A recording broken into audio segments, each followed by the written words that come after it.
Hey there, good morning and welcome back to Just the News AM. I'm Carrie Sheffield and glad that you're here. We want to let you know about a viral Instagram post that has already received more than 330,000 likes on Instagram. It's from a user named Chairman Mao, a clever little nickname there. Let's put it up on screen and I want to read through it. He says that he's talking about President Donald Trump, and he says that he's the worst president ever.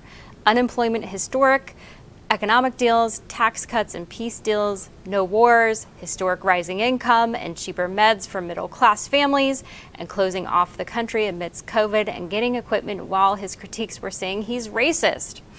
And then Comrade Mao goes on to say that he's the worst racist ever, helping black entrepreneurs since he's young, billions of dollars for black businesses and schools, helping Asians fight against college discrimination by suing Ivy Leagues for racism, and helping me, a Chinese American that no past administration even cared about to mention about, fight against injustice. He sees us as humans instead of a minority vote.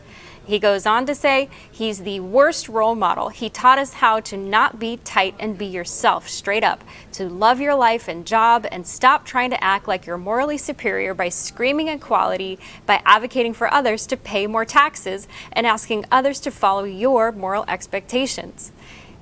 Next page. He's the worst corrupt politician ever. He lost $2.5 billion of net worth since being president, while his lifelong politician opponents become billionaires, gets $1 a year as pay while donating the rest to research, and used his own money in 2016 to run for office.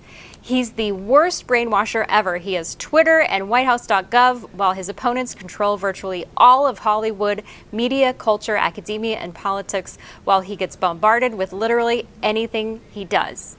Mr. Trump, if you ever see this, know that perhaps you are indeed the best president we've had. You taught me to realize that no matter how hard one can try, not everyone will see. I genuinely care for you and we will all stand by you.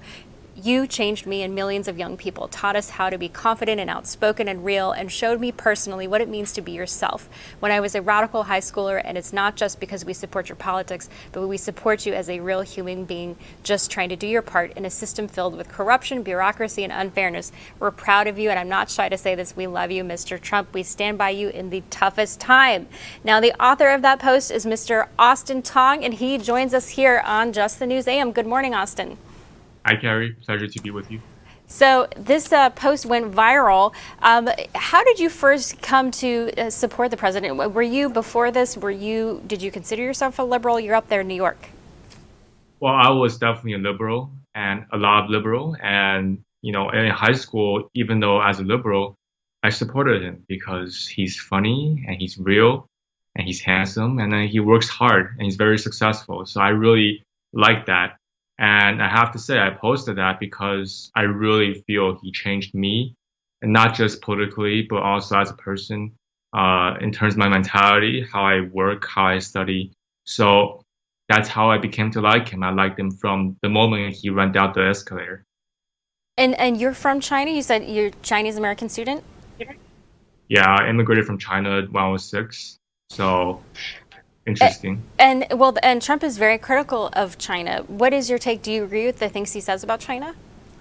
Well, he criticizes the country. He does, but as a Chinese American, I feel he cares about Chinese people and Chinese American people, and I feel it's different when you criticize a government compared to a people.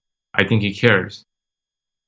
And in terms of the outcome, the path forward, what do you think is going to happen? Oh, I'm so confident he will win. I'm so confident, and that's why I posted it. I posted because I was listening on my car to a playlist called the Trump Christmas playlist. It's like a parody where he sings. And he was singing, "All I want for Christmas is you." And I was thinking, all I want for Christmas is Trump. And it was raining and everything was going wrong for him. And I just wanted to, it was like that moment where you just want to write something. So I wrote that up in 5 minutes and I posted it. And who knew it would go viral? I didn't. But it's just my true feelings. And Austin, real quick, while we have you, you're bringing a lawsuit against your university. Walk us through that.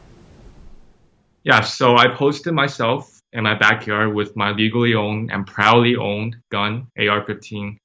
And I also posted a post about Captain David Dorn, who was one of the police officers that were shot. And I support the police officers, and he shouldn't have been shot. And I said people are hypocrites. And my school probably thought I said they're hypocrites, which they are. So I sued them because they punished me for it. They banned me from campus and essentially are going to suspend me.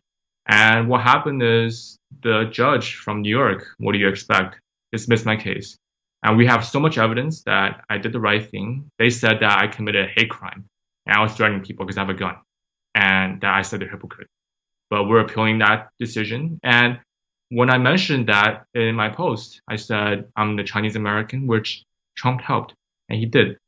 They have two investigations on Fordham University, which is my school, on freedom of speech and foreign money. And I just feel I was very empowered the time when I heard that the Trump administration is getting involved. So I do appreciate it. And that post was really to appreciate that.